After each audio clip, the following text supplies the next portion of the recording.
Hey everyone, and welcome back to another video. Today I'm going to be doing something that I don't do that often, which is talking negatively about my favorite K-pop groups. Typically, when I discuss artists that I'm more biased towards on my channel, I don't really say much that isn't positive. So I think recently people have been thinking that I don't have anything negative to say about any of them, which is just not the case. I've been doing a lot of commentary around groups that I don't stan that hasn't been the most positive, so I thought it would only be fair to do the same thing to my favorite groups, and talk about things that I specifically think that each of them could do better. I picked a few groups out of my stan list, mostly ones that are more popular so that people watching can follow along easier, and wrote down one problem that I have with each of them that I'm going to do some commentary on. And hopefully this video makes you realize that I'm a bit more realistic when it comes to my favorite groups. Thank you all so much for watching, and without further ado, let's talk about group number 1.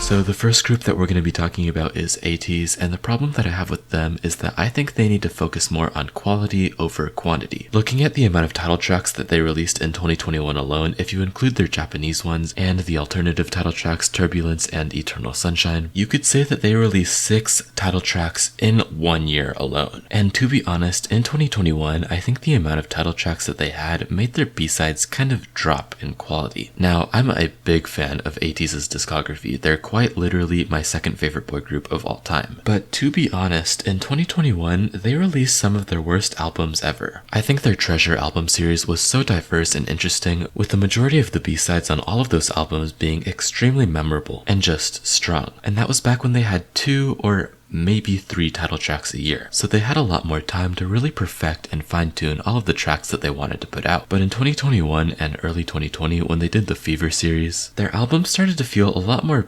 basic and honestly kind of boring. I mean, the title tracks are good, but it shouldn't be the norm to have one good B-side per album. And the only really standout B-side from the entire Fever series in my opinion is Rocky. I mean, I'm not gonna lie, Fever Part 1 was pretty good, but from Fever Part 2 on, we didn't get as many good B-sides that compared to songs such as Desire, Twilight, If Without You, Dancing Like Butterfly Wings, the list goes on. And I think it would be a lot better for the group's musical identity if their producers took a little bit more time in between each comeback and didn't feel so pressured to release albums as soon as possible, because then the production feels very rushed and gives their releases a lot less longevity. As I said before, the title tracks are good, but good title tracks need good B-sides in order for me to keep my interest in a group. Of course, I'm not saying that my interest in Ateez has gone down, I'm just saying that they really shouldn't continue this trend of kind of mediocre albums, or that might happen in the future.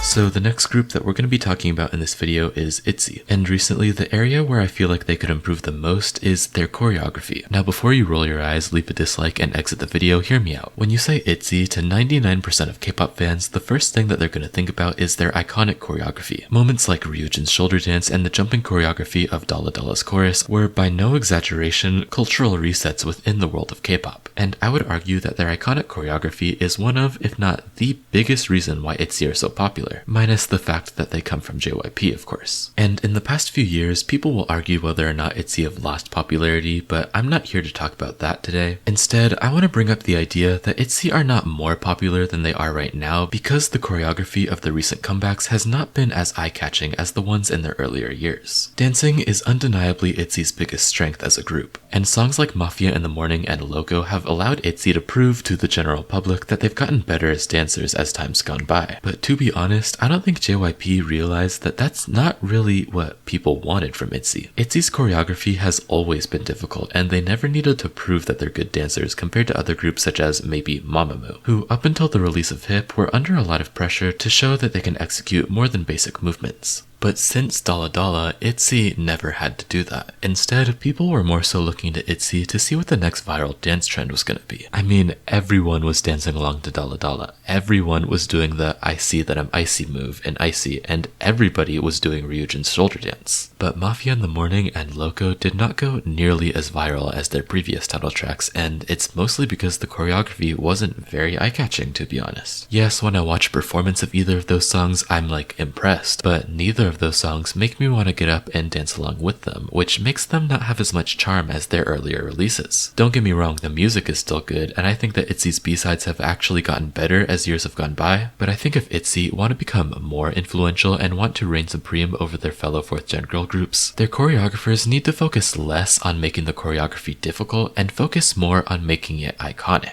Because people love Itzy most when they release songs that they can dance along to, and not when their choreography is too difficult to follow. And that's all that I have to say about that.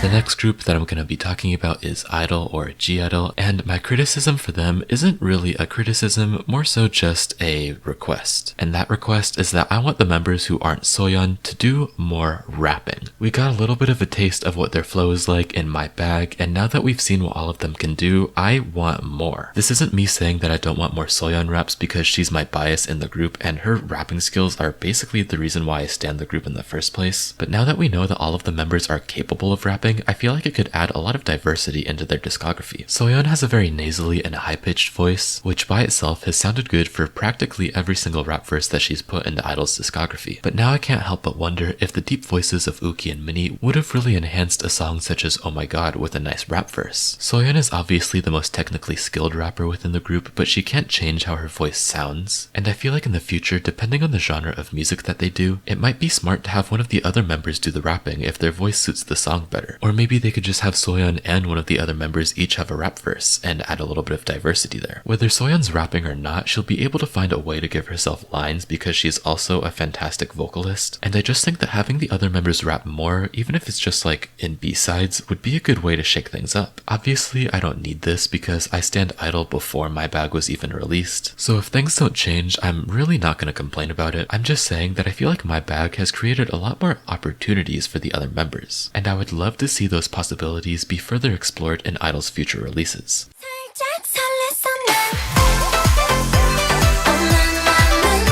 So I don't really stan Oh My Girl, I'm just a really big fan of their music, but after the release of Real Love and the full album that accompanied it, I've wanted to say this for a while, so here we go. When it comes to their discography, I think that Oh My Girl should focus like 99% of their efforts into the title track and the title track alone. Now, I'm a fan of Real Love, I've said that in a video before, but I would be lying if I said that it compared to the likes of Nonstop and Dun Dun Dance. And I think that most people in Korea would agree with me on that, considering that Real Love has not charted nearly as well as the other two. And I think a big reason why Real Love wasn't as high in quality as their other title tracks is because they put a lot more effort into the B-sides on this album. If you listen to the Real Love album in full, you can tell that their company invested a lot of money into these B-sides, and tracks like Replay, Parachute, and Blink are some of my favorite songs of the year. But the reason that Oh My Girl are popular domestically isn't because they have good B-sides. They're popular because they have the general public support, and the general public isn't going to be listening to their B-sides. Yes, Dolphin was a smash hit, but that's one B-side out of their entire discography, and for the most part, the majority of people are only listening to their lead singles. So in order to keep their popularity, their company should put most of their resources into the title track alone. They really shouldn't invest all of this extra money into releasing a full album if the title track's gonna be subpar. And because that's what they did this time, they've lost a lot of the momentum that they've had in the past few years. So what I'm saying is, if Oh My Girl want to continue being popular, they need to keep putting out high energy and fun title tracks. They found a formula that works for them, and we've seen that if they deviate from that formula, it doesn't go as well. So they shouldn't feel the need to experiment, because if it's not broke, then, you know,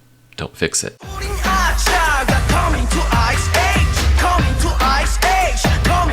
And finally, the group that you've all been waiting for, let's talk about MCND, my all-time favorite K-pop group. And my critique for them is actually kind of similar to the one that I had for Oh My Girl, but it's a little bit more specific. I think they need to pick their title tracks better. Now, for the first three releases, Top Gang, Ice Age, and Spring, I think MCND had fantastic title track choices. Top Gang allowed each member to introduce themselves with a solo section, and let people know what MCND's sound was going to be like as a group. Ice Age was a perfect follow-up to that pre-debut single, which took the trend of noisy 4th gen boy groups and turned it up to a 12, which made them stand out and gain a lot of attention. And Spring showed off a different side to the group that showed that they could still be cute and youthful if they wanted to. But after that, with the exception of Crush, all of their title track choices were a little bit questionable. While I do love Na Na Na, and I personally think it's actually better than Ice Age, it was a bad choice for a title track because it really heavily deviated from the sound of Ice Age and Top Gang, and had a chorus that was sung and not chanted that had very intense vocal lines that turned a lot of people off of the group. I think even in that album alone, there were better choices for a title track such as Bumpin', where they honestly could have waited a little bit and used a B-side from the Crush album Player, and I think that would have been a great title track choice as well. And then we have the title track that is sort of the elephant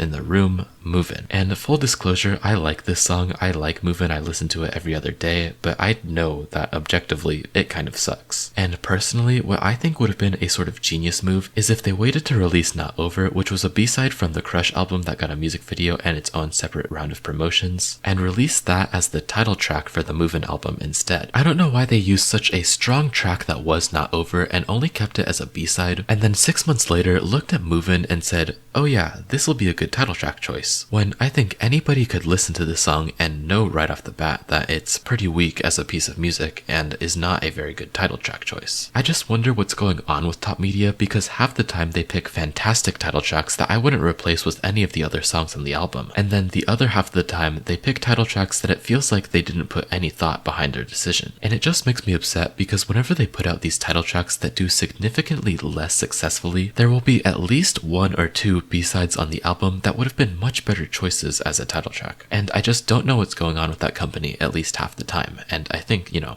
MCND deserve better. And that concludes this video. Thank you all so much for watching, and I hope you enjoyed. I included less groups in this video because I actually had a lot to say about each of them and it filled up a lot of runtime. Usually my commentary is a lot more fast paced, but this time it was more fleshed out, so let me know what you thought of my commentary style in the comment section below. Thank you all so much for supporting me. If you enjoyed the video, don't forget to leave a like, and if you want to see more from me, consider subscribing or sharing this to your friends. And without further ado, I'll see you all in the next video.